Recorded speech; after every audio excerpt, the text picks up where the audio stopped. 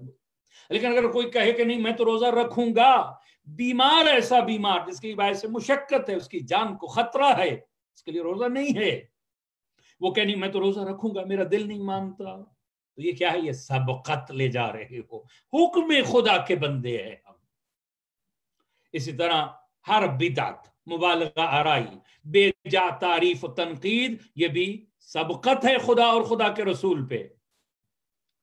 خدا اور رسول پہ سبقت کرنا تقوی سے دوری کی علامت ہے۔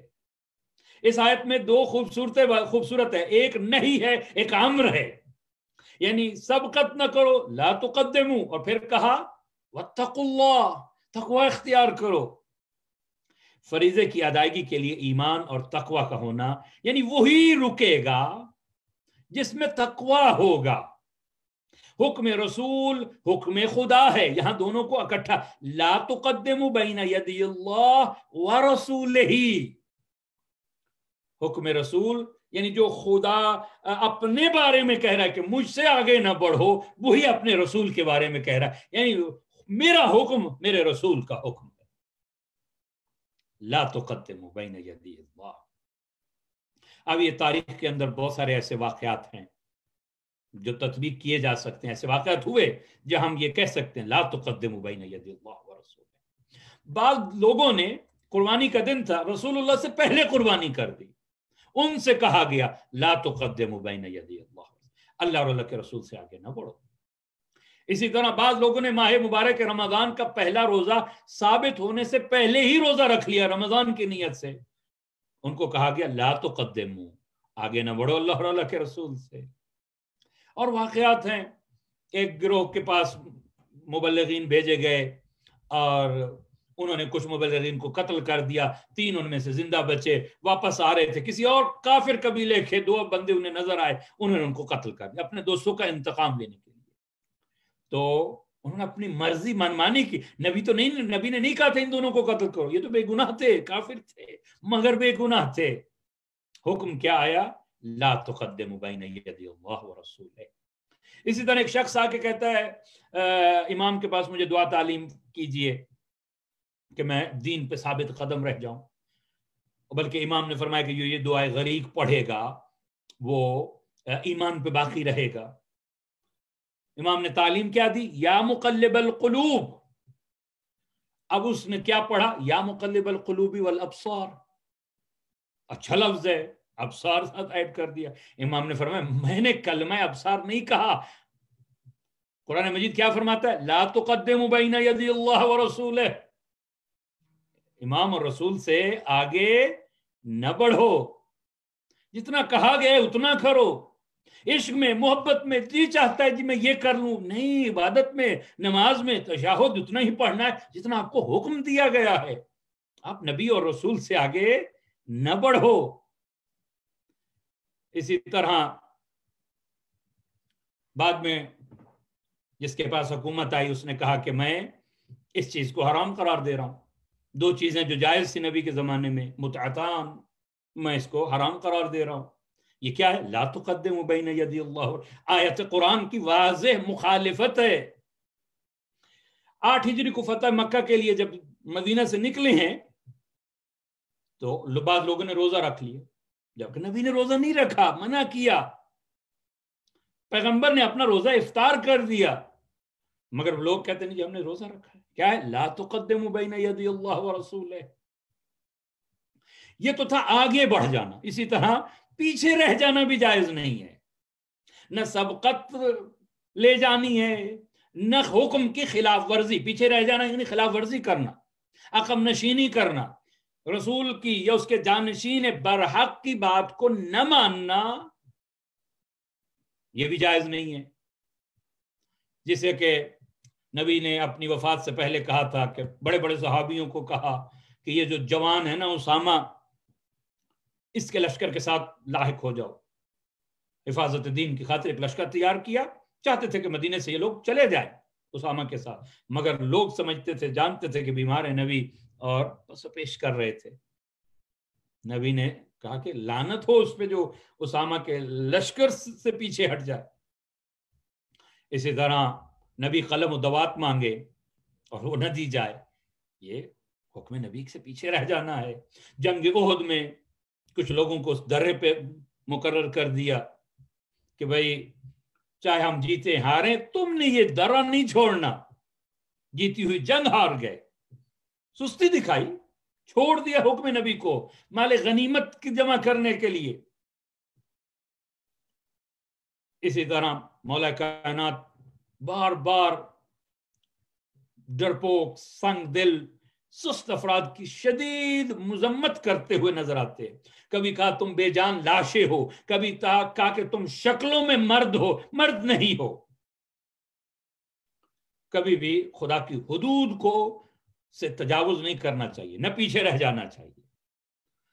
واتقوا اللہ، اور تقوی اختیار کرو. یہ وہی کرے گا جو متقی ہوگا. حکم لا تقدموا، آگے نہ بڑھو، واتقوا اللہ. 2 حکم ہیں اس قرآن، اس آیت کے اندر ایمان والوں کے لیے: اللہ اور اس کے رسول سے آگے نہیں بڑھنا اور تقوی اختیار کرنا ہے. اور اگر تقوی اختیار کیا تو انعامات کیا ملیں گے؟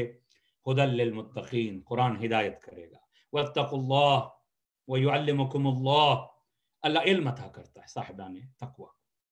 واتقوا اللہ لعلکم ترحمون، تقوی اختیار کرو تاکہ تم پہ رحم کیا جائے. رحمت الہی کے حصول کا ذریعہ تقوی ہے، اعمال کی قبول ہونے کا وسیلہ تقوی ہے. انما یتقبل اللہ من المتقین.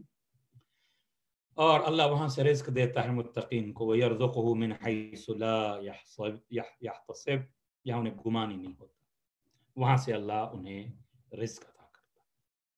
آئیے دعا کرتے ہیں نور قرآن کے صدقہ میں بار الہ ہم سب کے دلوں کو قرآن کے نور سے منور فرما، قرآن پڑھنے سمجھنے کی توفیق عطا فرما۔ بار الہ ہم سب کو حدود الہی کی حفاظت کرنے کی توفیق عطا فرما۔ بار الہ ہم سب کو اتباع رسول صلی اللہ علیہ وآلہ وسلم کرنے کی توفیق عطا فرما برحمتک یا ارحم الراحمین۔ اللہم صل علی محمد وآل محمد وعجل فرجهم